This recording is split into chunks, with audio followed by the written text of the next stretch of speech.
Kahon la sak de hi le mualdon wang khwa lengtong pauno in asak aphwa ahi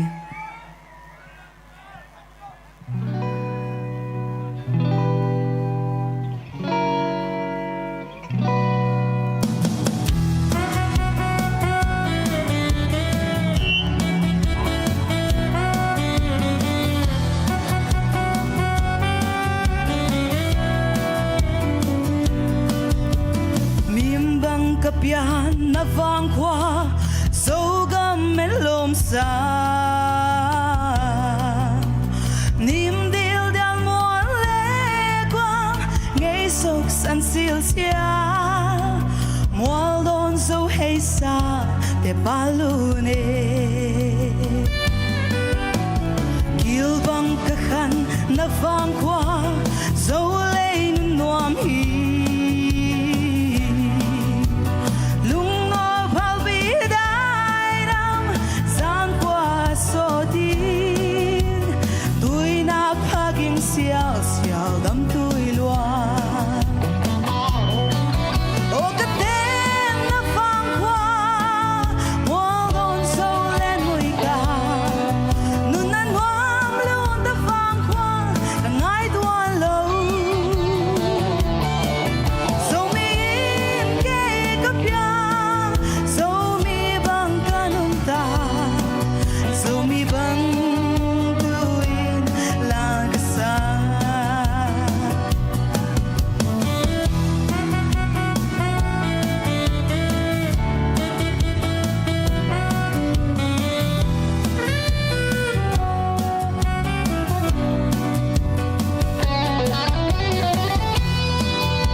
tang ko ka hui hilanda